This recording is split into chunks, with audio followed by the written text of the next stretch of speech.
Greetings. So we're going to be talking about bat symbolism today. Um, I'm really excited about bat symbolism because there's a lot of negative connotations associated with bats, and I'm here to restore their reputation because they're actually a huge necessity. They're all over the globe. The only place that they don't inhabit is Antarctica, and there's thousands of bat species. They have a long history here on Earth and they're cool, man. They have these wings, they hang upside down, they make these like loud noises, they fly in large groups. Like they're just amazing. And I'm here to show you why bat symbolism is actually a beautiful symbol to welcome into your life and means really good things because technically the bat represents good health, prosperity, regeneration is a powerful symbol for bat, especially regenerating and becoming prosperous from that because of what they actually do in nature. And they also represent happiness and good luck. They can be symbolic of death, but death in the sense of letting go of the old and bringing in the new. So they are a huge symbol for beautiful transitions that bring in better experiences, and a better new life, better new life, and letting go of old habits and letting things die. Now, in Christianity, in the Western Christianity or European Christianity, modern European, the bat was viewed as the bird of the devil. And we always have to remember that the devil, there's a lot of negative connotations about specific animals in association with witchcraft and the devil. We already discussed that witch is wits. It's someone that is a woman that is very witty and intelligent. So we're taking the spookism out of these things. And that is, we're going to start with that. Well, actually, we started with witches and crows and things like that. But now we're going to be talking about, the bat. And also another thing is, they would say in Christianity is a symbol of it's also the bird of the Prince of Darkness. And we have to remember that darkness is not bad. Actually, a lot of people like going out at night, like going to the club and doing all these different things at night. A lot of good things can happen at night. You can have a beautiful dinner at night. There's a lot of amazing things that happen at night when you think about that. Because when we think about darkness, we have to understand that everything's a symbol. So darkness is dark. It's dark outside. At the end of your day, you can sit down at the table with your family and discuss everything that has happened in the privacy of your home. So darkness is not always negative. It represents private matters, nourishing certain relationships maybe, or certain things in the darkness. Maybe you're working on a book in the darkness. Maybe you're, working on your art at night. There's a lot of things. Even artists, they create at late hours sometimes, and sometimes at 3 o'clock in the morning, which they call the genius hour, some artists. So the darkness is not always bad. You know what I'm saying? And there's a lot of healing that can happen in darkness. Some people cry in darkness. That's healing for them to be that moment of privacy to cry and heal. So there's a lot of good things that come from, being in the dark. And I think that there was a lot of negative associations and spookisms associated with animals, and then they created, and women, and they created all of these things surrounded like movies and stuff to scare you further from these words and from these animals and to attack them. And in fact, bats are actually considered an endangered species. Some species of them are, because they kill them and they are eaten as a delicacy, but it's a very sacred animal and it shouldn't be eaten because it's a very important part of the ecological system that maintains everything that we need to thrive here on Earth. So sometimes it's those little details, those little things, like I always like to talk about, that people want to make bad that actually are necessities. So let's get more into that because I spent a lot of time talking about it, but it was necessary. So anyway, there's 39 species of bat in North America, which is very interesting because That number equals to be 12. 12 is the number of completion. It's the number of Pisces. It's the number of wisdom. Um, yes. And then it also is the number 3, which is the number of community, because 2 and 1 is 3. So now we're talking about the numerology and the symbology of these animals, because when we talk about 3, right? We're talking about communities, we're talking about the nervous system, we're talking about communication. And the bat in North America uses echolocation to basically map out its surrounding and locate different plants to pollinate, because bats are actually pollinators, and I don't know if people know that. They pollinate a lot of flowers, especially in rainforests in South America, in different places in North America. They actually pollinate flowers that bloom and create nectar at night. And without them pollinating these flowers, those plants would die. And there's certain plants that need to be pollinated to support the life systems of other plants that are necessities for other animals and other birds and different animals that eat specific plants. Those plants that the bats are pollinating in the darkness are literally the plants that support the growth of other plants that feed the entire forest. So if those plants do not get pollinated, then the rest of the ecological system in the rainforest cannot regenerate and serve all the rest of the animals. And that's a really need right now, because we've had a lot of, fires. We've had a lot of forests destroyed because of logging and things like that.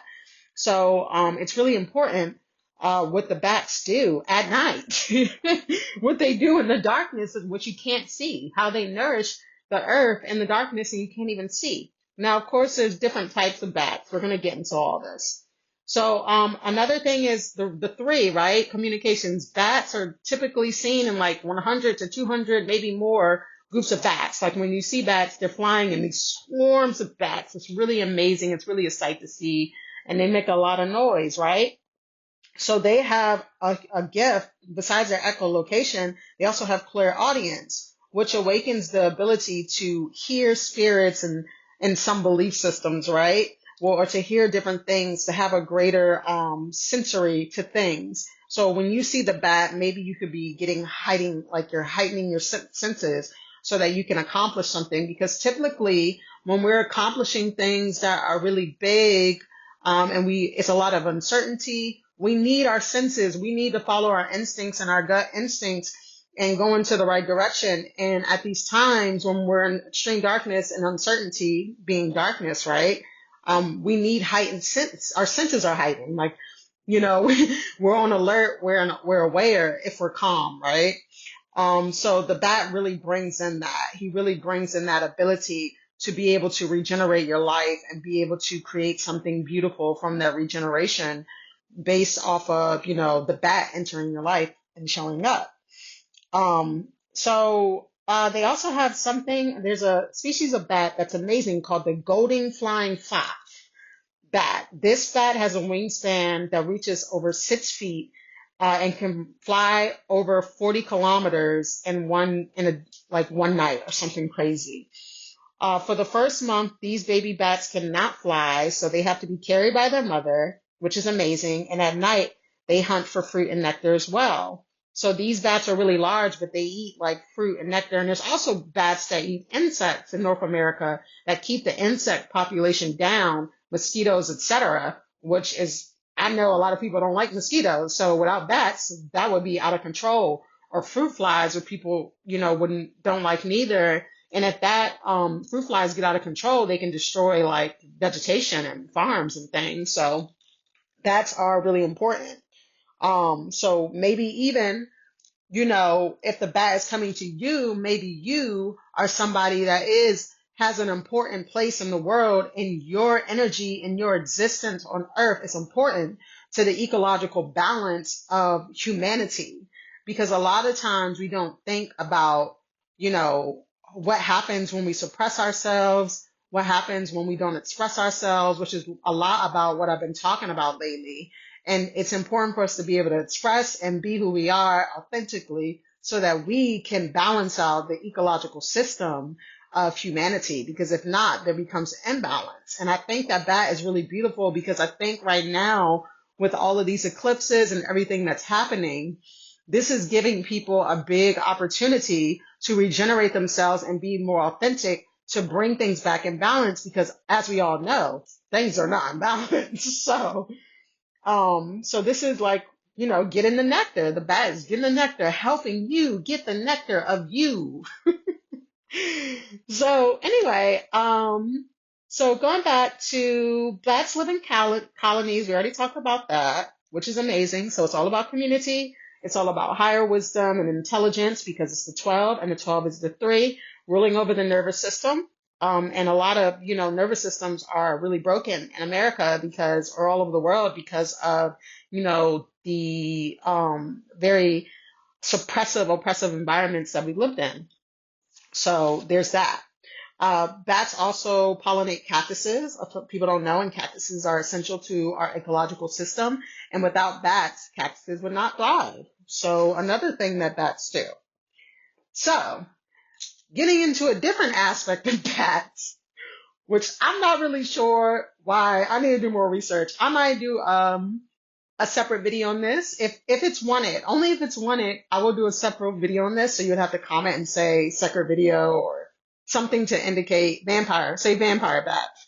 We're going to talk about vampire bats. I have no idea why they exist, kind of like mosquitoes. But anyway, vampire bats are really little, but there used to be a huge vampire bat that was as big as the flying fox bat. During the times of my ancestors, the Olmecs, right? During that time, and there was a god associated with our culture called the bat god, called Kamazotes. Kamazotes. I don't know if I'm pronouncing it right. But anyway, there was a bat god, and he was associated with a species of bat called Demoscodus dracula. Desmodus Dracula. I'm working on my Latin, y'all. Just Desmodus Dracula. And this bat had a leaf-shaped nose. But anyway, so this was a huge bat, right? In AD. And basically there was a bat guy and this bat god, and it was associated with sacrifices and things like that. So anyway, so getting into the vampire bat, there's still a vampire bat that exists on this earth still to this day, except it's really little and really cute with a leaf nose, just like its ancestor, that no longer exists, according to what they say, which was quite huge, and I can't even imagine. But anyway, this vampire bat feeds off of not human blood, but specifically animal blood, which makes us feel better at night, right? But the crazy thing about this vampire bat, and I think this is the dark side of it. I have no idea why this creature exists. I know there's a reason, but I'm not sure yet. But anyway, the vampire bat it makes an incision with its teeth, because apparently the vampire bat has the sharpest teeth in the mammal kingdom, and it just basically nicks at the animal's, whatever animal, right? Nicks at it with his teeth and makes an incision, and then it doesn't suck with his teeth. It actually uses his tongue to slurp up the blood of the animal, and the animal doesn't even know that it's happening. And basically the victim, or the animal, almost goes unnoticed. It goes unnoticed. Like the animal has no idea that it's being sucked. So there is a negative aspect to that. I don't know what the purpose of vampire bats are. Like, what do they do for the ecological system? I haven't really got into that. But if you want me to do a video on that, I will do more research and dedicate that time. But what I will say, since we are discussing that, if you are seeing specifically vampire bats, maybe somebody is draining your energy and you need to remove yourself from those people and that environment at the best, and refrain from interacting with people that are draining you. So if you have a feeling, a bad feeling or a negative feeling, like something is happening that you don't want, that's negative, and you're seeing a lot of vampire bats, that is confirming that is what's happening, that somebody is usurping or stealing or feeding off of your energy and you don't know that it's happening. So a lot of awareness needs to come into um, your mind. And I don't want to scare anyone because it's not supposed to be scary, but we have to be real about what is happening around us so that we can make proper changes. All right. Ending on the darker side. But hey, it's duality. We got to keep it real here. So anyway, that concludes the bats. So just to do a quick recap, bats do represent regeneration, good health, and prosperity because there's many different species of bats. Oh, actually, before we go, there is one interesting thing that I want to talk about before we go. This video is becoming long. When bats are born in North America, right? In Texas, there's a lot of bats. They have a specific cave. I found this, right? They have a specific cave and the babies are born in this cave. And remember, they can't fly yet. So when it is time for them to fly, they have one opportunity because the cave floor is filled with these beetles on the ground that if they fall, right? If they fall and they hit the ground, the beetles will eat them in minutes because it's so many of them and they're just ferocious. So within minutes, there's no way to survive it. Like once they're down there, they're done. So flying. Please fly. Anyway, so that's just a little bit about what you call it, the bats. And do remember that they do represent regeneration, good health, initiation into a new life, and letting go of old habits and prosperity. And these bats represent luck. So just remember to take whatever bat that you're seeing, like if you're seeing a fruit bat or if you're seeing the golden flying fox bat, then we're talking about, intelligence. We're talking about good prosperity, good health, good things coming in. But if you're seeing the vampire bat, then you need to make certain changes and shifts to protect yourself from either people and environment, etc., whatever. Or it could be both because you just need to do both in tandem because it is the realm of duality. So thank you so much for listening. Much love, much peace. And if you have any questions or concerns, please feel free to reach out. Don't forget that if you want to begin to shift your life, begin to be more empowered, if you want to tap into your inner power and master yourself, don't forget that I have the ebook. The ebook is on my website, Children of the Old World, that you can buy. And basically, the book is to help you empower yourself with practical application to get you to your highest, most best self in good health, in good prosperity, and teaching you how to alchemize your energy and become who you want to be.